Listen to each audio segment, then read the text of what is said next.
aguas de la peña, y darás de beber a la congregación y a sus bestias.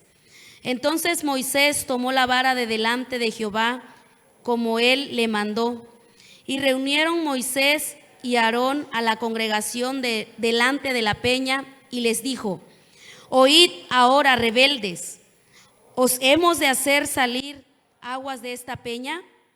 Entonces alzó Moisés su mano y golpeó la peña con su vara 2 veces. Y salieron muchas aguas, y bebió la congregación y sus bestias. Y Jehová dijo a Moisés a Aarón: por cuanto no creísteis en mí para santificarme delante de los hijos de Israel, por tanto no meteréis esta congregación en la tierra que les he dado. Dele la mano al que está a su lado y dígale: solo los mansos acceden a la tierra prometida.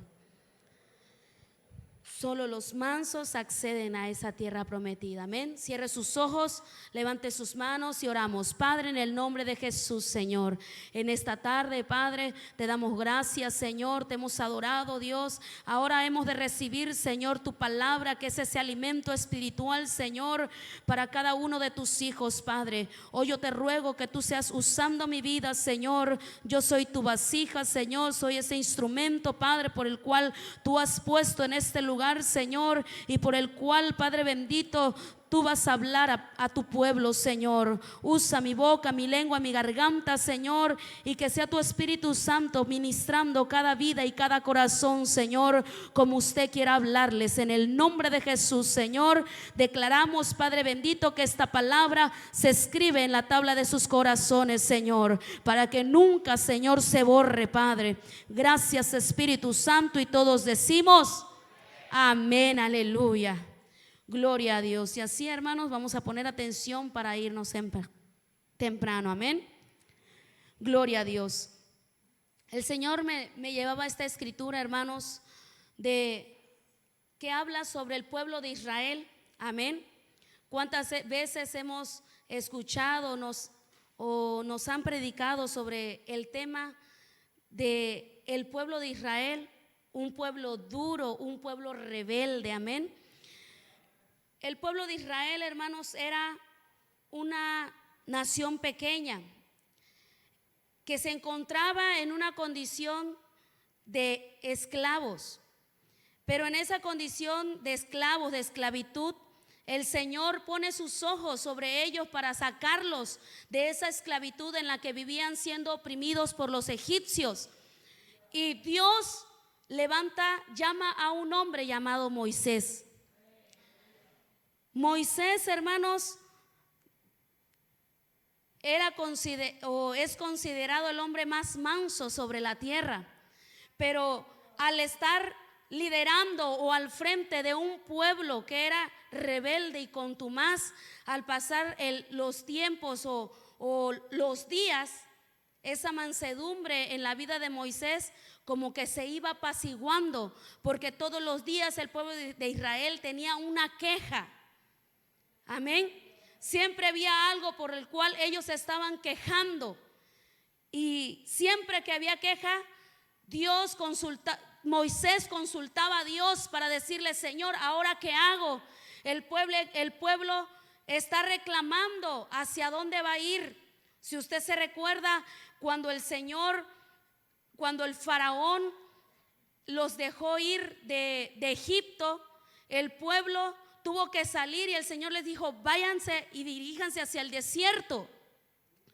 Ellos iban obedeciendo, tal vez no entendiendo, pero al que iba al mando era Moisés, el hombre que Dios había escogido, el hombre que Dios había llamado para esa grande misión.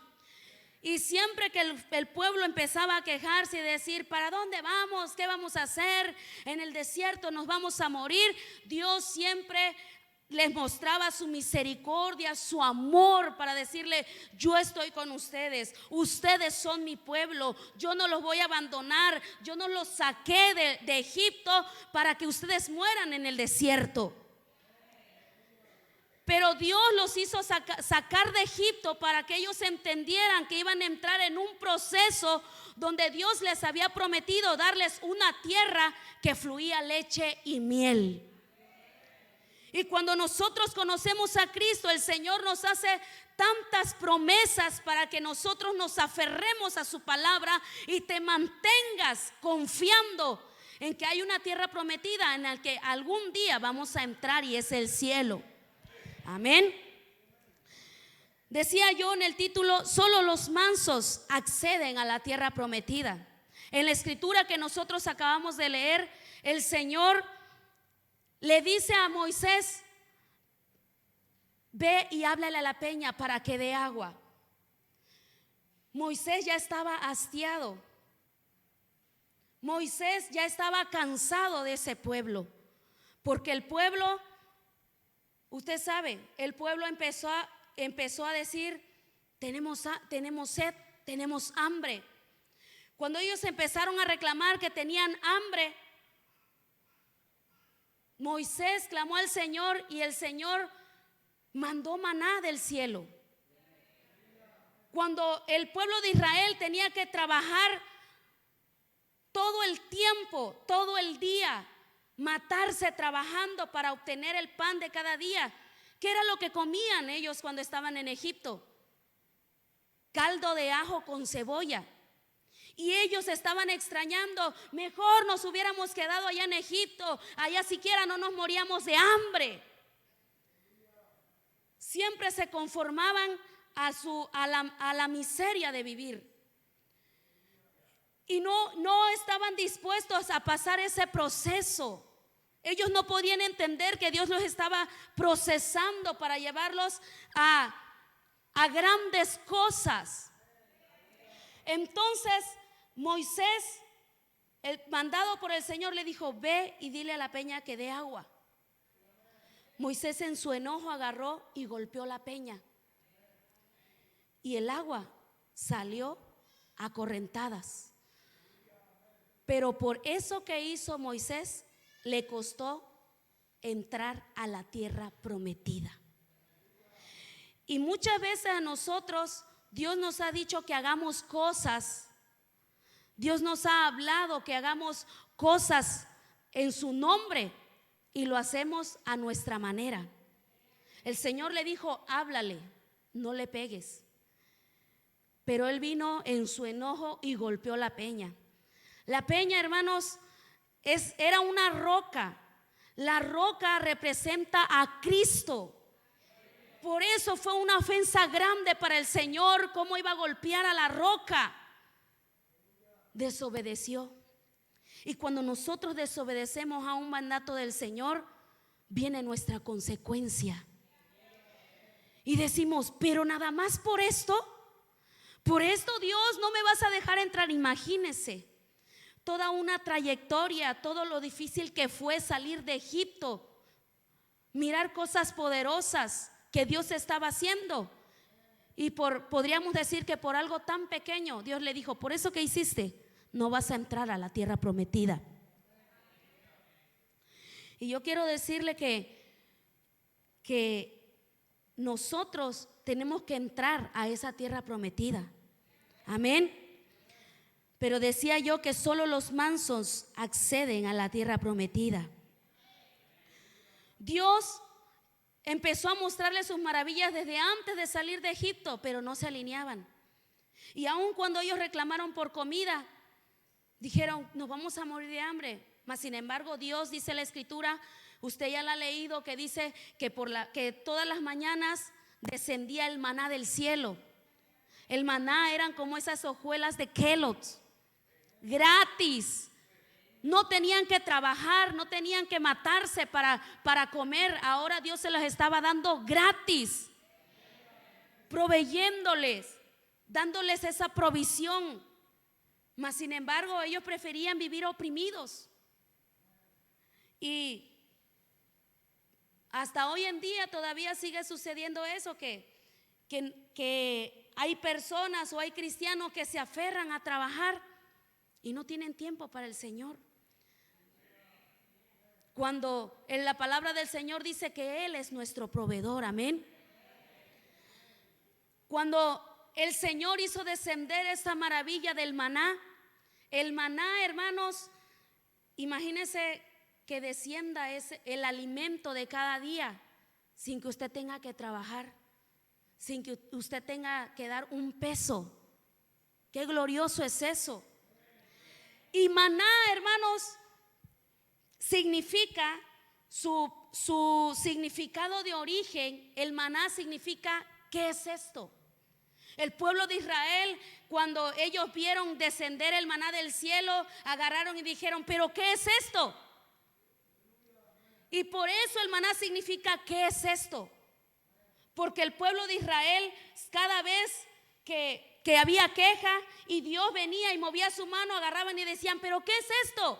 Y todo el tiempo, ¿qué es esto? ¿Qué es esto? ¿Qué es esto? Y Dios no quiere que nos pasemos la vida preguntándole, ¿pero qué es esto, Dios? ¿Por qué está pasando esto? ¿Por qué está pasando lo otro? ¿Por qué me pasó allá? Y el pueblo de Israel estaba, ¿qué es esto? El maná hasta el día de hoy se conoce como ¿qué es esto? Y Dios no quiere que usted le esté preguntando.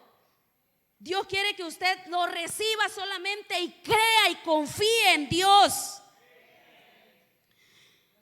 Dios les estaba mandando esa provisión, mas sin embargo ellos estaban menospreciando la revelación que Dios les estaba dando.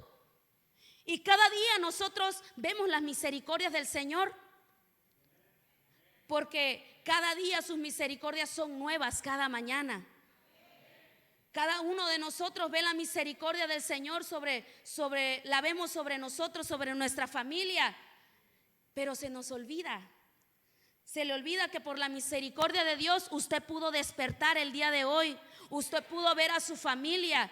Todo se mantiene en control por la misericordia de Dios. Y el pueblo de Israel consecutivamente se olvidaba. Se hacía olvidadizo de esa misericordia que ellos podían ver. Amén. El pensamiento de Israel siempre era ¿en qué es esto? ¿Y por qué me sacaron de Egipto? ¿Por qué Dios me tuvo que sacar de Egipto si yo allá estaba bien? Amén. Pero lo que ellos no entendían, que Dios los había escogido para algo glorioso cuando ellos no eran nada, cuando ellos no merecían nada. Era un pueblo insignificante, era el pueblo más pequeño, nadie ponía su mirada sobre él porque no valían nada. Pero Dios lo escogió para llevarlo a otro nivel. Pero antes de llegar a ese nivel que era la tierra prometida, ellos tenían que pasar un proceso. ¿Cuál era ese proceso? De creer en Dios. Que la fe no te falte cuando estás atravesando en el proceso, porque el proceso no es para que te mueras, es para que crezcas. Pero el crecimiento duele. El crecimiento te va a doler. Pero para poder pasar al otro nivel o cruzar al otro lado, llegar a la tierra prometida, te va a costar. ¿Cuál es el sacrificio que nosotros pudiéramos dar para Dios? Si pudiera usted decir, venir a la iglesia, darle de su tiempo, cuando toda nuestra vida es de Él. Cuando toda nuestra vida le pertenece a Él. Amén. El pueblo de Israel se había olvidado del sufrimiento que habían vivido en Egipto. Y muchas veces nosotros, hermanos, nos olvidamos de cómo estábamos o en qué condición nosotros nos encontrábamos cuando estábamos en el mundo. Y así como ellos se encontraban extrañando Egipto, deseando volver atrás, muchas veces los cristianos desean volver al mundo. Cuando yo estaba en el mundo, cuando yo estaba allá, mi tiempo era para esto, mi tiempo era para lo otro. Y extrañas mirando hacia atrás, cuando la palabra del Señor dice que el que toma el arado ya no tiene que mirar para atrás. Si ya tomaste el arado, sigue para adelante, sigue abriendo surco para adelante, porque si no, ahí te vas a quedar. Y por eso Moisés tituló a este pueblo rebelde de dura cerviz, porque vivían en continua necedad. ¿Y cuánto pueblo de Dios cae en la necedad, queriendo vivir como cristianos, pero allá afuera como mundanos? Sí. Muchas veces el pueblo de Dios quiere vivir bajo apariencias, pero el Señor viene a buscar corazones puros, porque Él es el que pesa el corazón. Y muchas veces podemos engañar al hombre de Dios, a la mujer de Dios, pero a Dios nunca lo vamos a engañar, porque dice la palabra del Señor que nadie puede burlar al Señor. Amén. El pueblo de Israel era de dura cerviz, amén, porque estaban extrañando el lugar de donde los sacaron. Yo creo que nosotros los que estamos aquí no tenemos que vivir extrañando lo de allá afuera, o diciendo, ay, ¿por qué fui cristiano? Los jóvenes, es muy,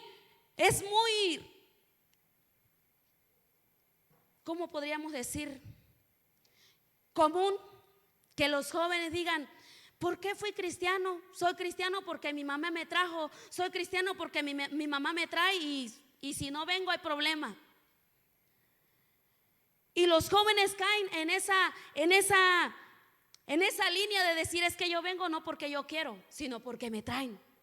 Y ahí está el problema. Ahí está el problema. Y por eso cuando viene no recibe, no accede al siguiente nivel que Dios lo quiere llevar. Por eso lo que Dios quiere que nosotros entendamos, que Dios nos quiere llevar a grandes cosas. Él nos quiere llevar al próximo nivel. El pueblo de Israel, así como Dios le dijo, imagínese usted quién fue Moisés, el siervo de Dios, el gran líder, el primer hombre que Dios llamó para liderar a su pueblo. Y pudiéramos decir, fracasó en la misión. Mas sin embargo Dios agarró y le dijo, quiero que te pares ahí y veas la tierra de Canaán. Mírala, porque solamente de lejos la vas a poder mirar, porque no vas a entrar. Porque por ese enojo que él tuvo, le hizo perder su tierra prometida.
Quieren decir, yo pertenezco a esa generación que va a entrar y va a poseer la tierra que Dios nos ha prometido.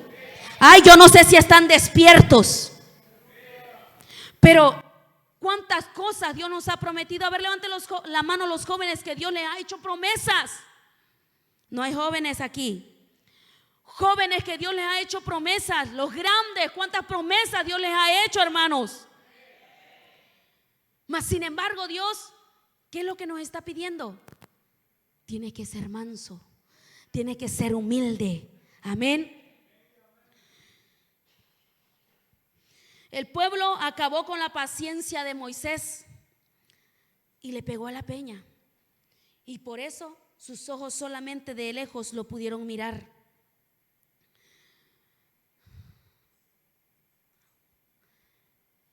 Moisés, hermanos, no pudo controlar el enojo. ¿Y cuántas veces nosotros hemos rebasado ese límite? Mas sin embargo, Dios nos está diciendo, de ahora en adelante tienes que caminar en mansedumbre. Ser manso también es de alguna manera aceptar que te corrijan. Aceptar que te den una dirección. Es que lo estás haciendo mal, hazlo así. Pero es que yo estoy haciendo esto, yo estoy haciendo lo otro, y como quiera lo estoy haciendo mal. Sí. Concéntrate en una cosa y luego haz la otra. Manso. Pero el que no es manso se enciende y dice, puro a mí. Es que ya se ensañaron conmigo. Es porque nada más me están señalando a mí. Pero entre más te señalen, más agradece. Porque si te están señalando es porque tienes que corregir algo que está mal. Y que el Señor quiere que corrijas. Amén. Moisés no pudo entrar, mas sin embargo, la segunda generación por la cual fue liderada por Josué entró. Y yo meditaba en esta palabra y el Señor me hacía entender. Y yo le decía, Señor, mi generación tiene que vivir. Si esa generación se estaba muriendo o siente que se está muriendo, tiene que vivir. Tiene que levantarse porque tiene que entrar. No podemos vivir todo el tiempo dando vueltas pensando que estamos haciéndolo bien cuando estamos mal. Tenemos que corregir en nuestra vida personal y no estamos mal por la palabra que se da, porque siempre cada vez que venimos a la casa de Dios hay una palabra que nos direcciona, hay una palabra que nos alinea para decirte, hay algo que Dios te quiere entregar, hay algo que Dios tiene para ti, obedece, alíñate. Y queremos recibir, pero no queremos pagar el precio. El pueblo de Israel lo único que tenía que hacer era obedecer. Pero ellos querían entender todo. ¿Pero qué es esto? ¿Pero por qué? Dios te escogió. Ellos no les cabía en su mente. Dios te escogió para cosas grandes. Dios te escogió para llevarte a otro nivel. Cuando Dios nos sacó del mundo, nos sacó para llevarnos al nivel de la salvación. Y cuando estás en la salvación, el Señor te quiere formar para poder ser ese hijo y esa hija que Él quiere que tú seas. Porque no todo el tiempo vas a estar ahí sentado, ¿o sí? No todo el tiempo vas a ser de los que reciben, pero no das nada, no sirves en nada. Dios te escogió. Ya no es tiempo de preguntarle al Señor, pero ¿por qué esto? ¿Pero por qué lo otro? ¿Pero por qué? ¿Para qué? Señor, ¿me quieres llevar al segundo nivel? No entiendo, pero yo sigo. Yo para allá voy. El Señor le dijo, diles que marchen, que sigan, que avancen.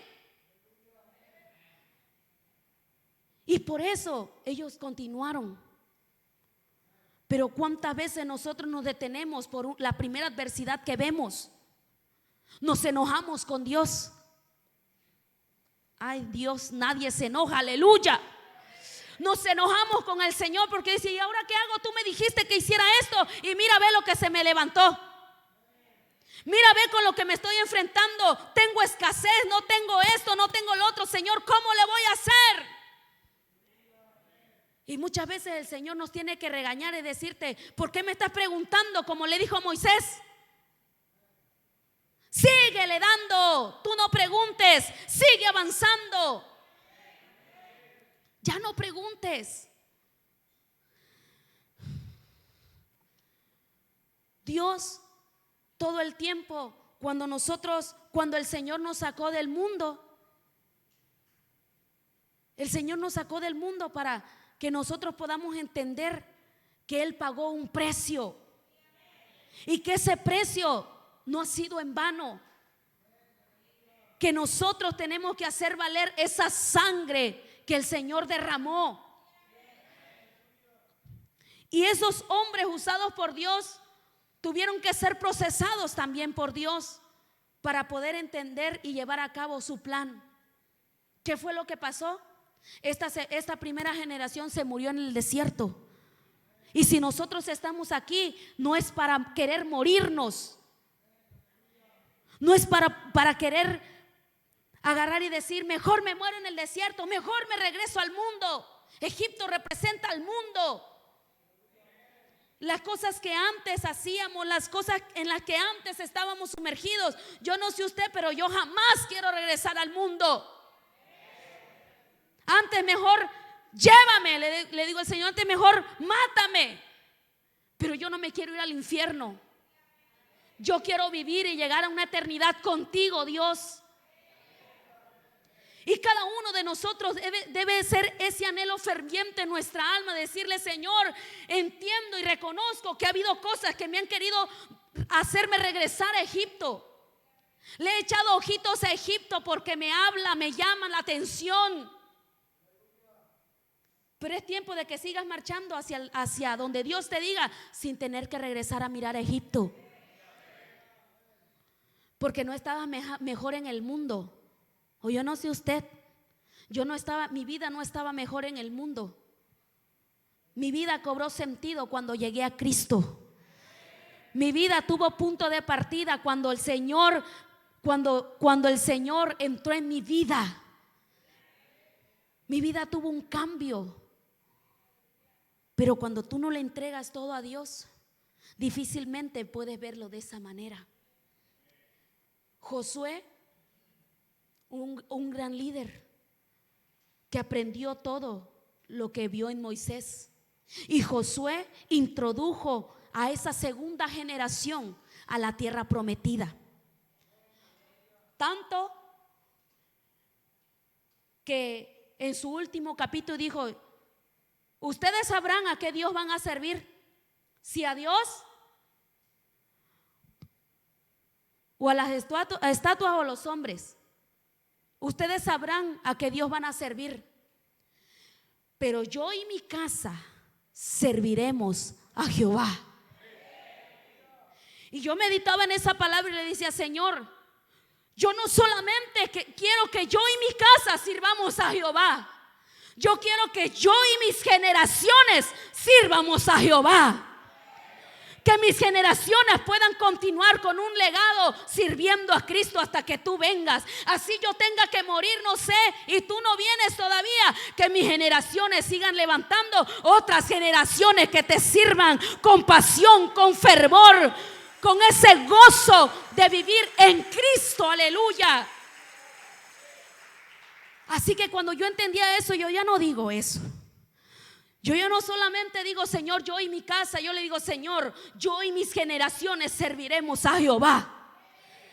Yo y mis generaciones, porque tú vas a alcanzar, dice tu palabra, que la primera, la segunda, la tercera y hasta la cuarta generación tú alcanzas para bendecirla. Marca mis generaciones. Eso cambia la historia.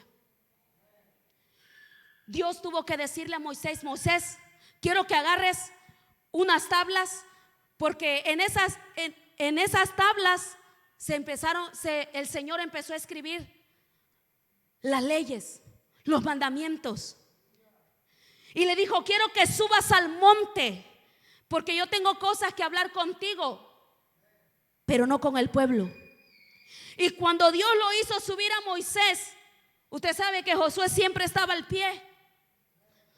Yo creo que escuchaba o alcanzaba a oír lo que hablaban. Yo no sé, pero ese mismo espíritu que hubo en Moisés se le metió a Josué, porque sabía quién era Dios. Y cuando Moisés alisó esas tablas, dice la palabra de Dios que cuando él tuvo que bajar para ver al pueblo, el pueblo ya estaba adorando un ídolo. Ya habían fundido el oro para crear un becerro de oro. Y vino Moisés y agarró y quebró las tablas en enojo. Otra vez. Pero ahí podríamos decir que fue un celo santo de él, porque el pueblo otra vez había caído en pecado, como diciendo: no es posible que yo estoy yendo a buscar a Dios, me someto en la presencia y voy y pido a Dios por ustedes, y así agradecen. Y rompió las tablas. Se rompía su temperamento. Llegaba al punto del hartazgo, del fastidio. Y eso es lo que Dios no quiere. Y pudiéramos decir, hermanos, que cuando Él hizo eso, pudiéramos decir: Dios ya no va a Dios ya no va a querer tratar con este pueblo. Dios se terminó lo que Dios tenía para Israel. Dios quería imponerle leyes, reglas. Esto es lo que no tienen que hacer: no matarán, no adulterarán, no fornicarán, no robarán, no darán falso testimonio. ¿Para qué? Para que el pueblo se rigiera por la derecha. ¿No saben lo que tienen que hacer? Yo les voy a enseñar lo que tienen que hacer. Aquí están las tablas, las leyes que Dios escribió con su mismo dedo. Mas sin embargo, Moisés en su enojo la rompió. Y él tuvo que volver a subir, porque Dios le volvió a decir: alízate otras tablas, porque aunque este pueblo es rebelde, yo no me rindo con ellos. Aunque este pueblo es de dura cerviz, yo no me rindo, porque mi amor es misericordioso, es bondadoso, sobrepasa los confines de la tierra.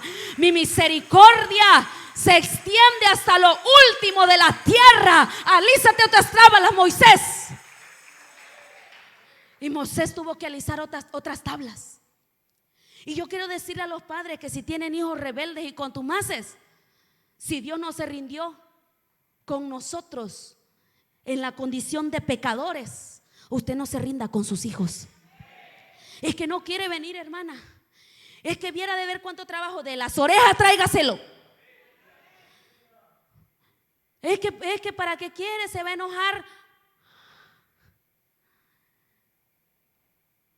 Dios instituyó a los padres para que sean esa guía en los hijos. Dice la palabra de Dios que los hijos son la herencia de Jehová.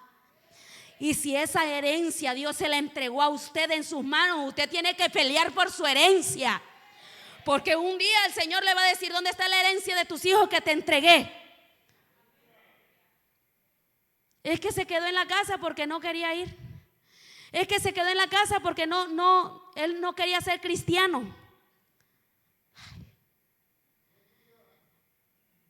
Jóvenes, cuídense de hacer cosas que cuando sea el día de la venida del Señor no vaya a haber una sorpresa. Que la sorpresa sea es que todos lleguemos ante el trono de Dios, no para ser juzgados, sino para que el Señor les diga: entren, buen siervos y fieles, en el gozo de su Señor. En lo poco fueron fieles, en lo mucho yo los voy a poner, porque permanecieron, aguantaron en el dolor, aguantaron en el proceso. Y por eso me encanta eso que dice el Señor Jesús: bienaventurados los pobres en espíritu, bienaventurados los que lloran, bienaventurados los que lloran, porque ellos recibirán consuelo. Sus lágrimas no caen en vano. Cuando usted llora, viene Jehová y lo consuela. Cuando usted llora en una oración por sus hijos, viene el Señor y consuela esas lágrimas, y esas lágrimas las tiene empuñadas, es decir, tus hijos son míos. Esos hijos por los que tú oras van a levantar una generación diferente. Generaciones diferentes vienen en camino. Generaciones servidores de Dios vienen en camino, que no se van a cansar, que no se van a rendir, sino que van a apuntar hacia el cielo. Aleluya. Eso es lo que usted tiene que decir. Yo y mis generaciones vamos a alcanzar cosas gloriosas. Porque aún después de que yo muera, mi generación segunda va a continuar el legado. Mi generación tercera va a continuar. Mis nietos, mis bisnietos, mis tataranietos van a servir al Dios Todopoderoso. Van a marcar una diferencia en el mundo. Al mundo le van a decir que Cristo los salvó, que Cristo es la única salida a un mundo de perdición. Ese es el Dios que el pueblo de Israel no pudo entender. Y que de alguna manera, hermanos, así como el pueblo de Israel fue libre, Dios nos ha hecho libres. No sé usted, Dios nos hizo libres para poder vivir una vida plena en Él. Pero nosotros tenemos que entender que para poder caminar en el Señor nos hace falta caminar en mansedumbre.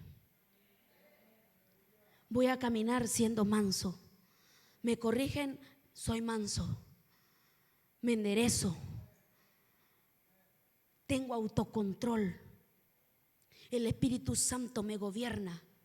Y si siento que todavía el hombre verde me quiere dominar, me meto en ayuno, me meto en oración y le digo: Señor, así como dijo Juan, yo necesito menguar para que tu espíritu crezca dentro de mí. Para que mengue su carne, métase a ayunar.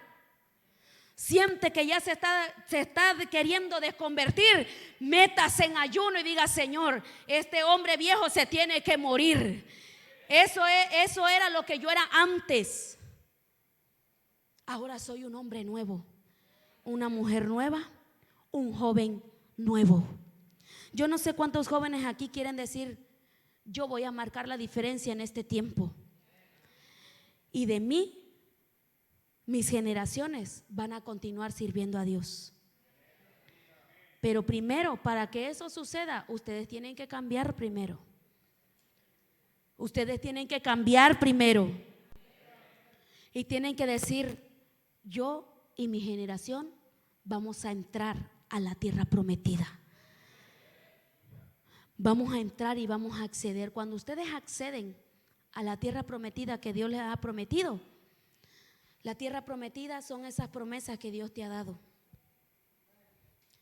Que de aquí a algunos años podamos ver esos jóvenes esforzados y podamos decir: Dios ha sido fiel contigo.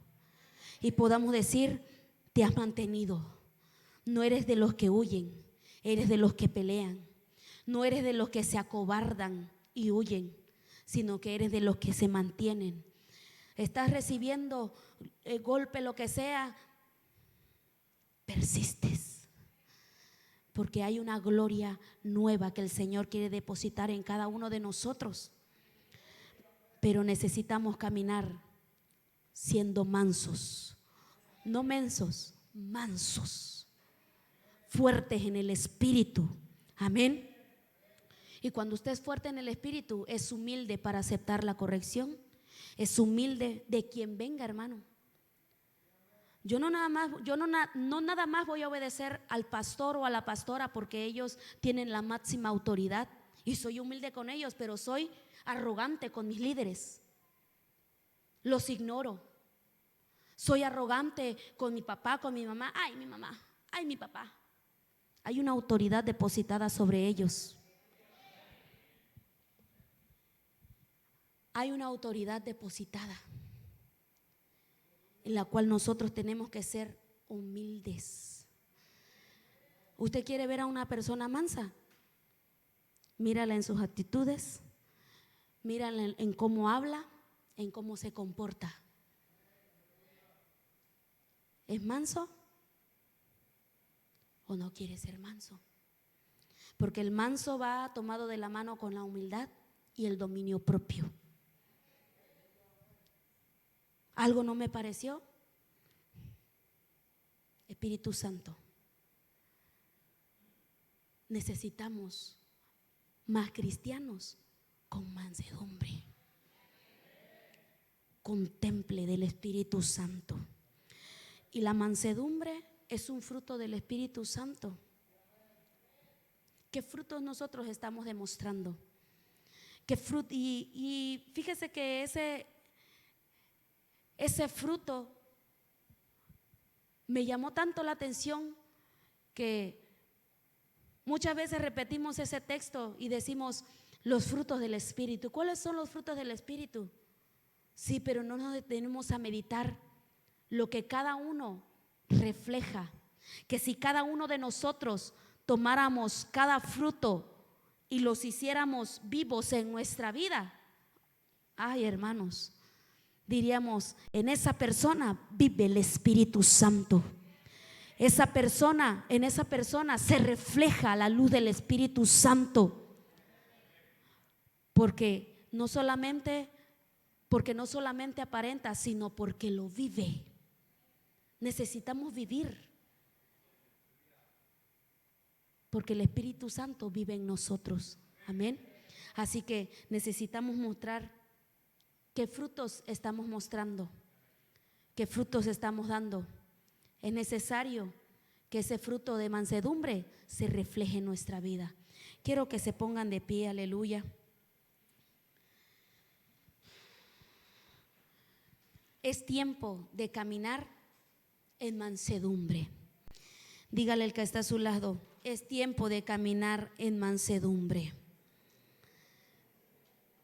Porque solo los mansos pueden acceder al siguiente nivel. Amén. Solo los mansos pueden acceder.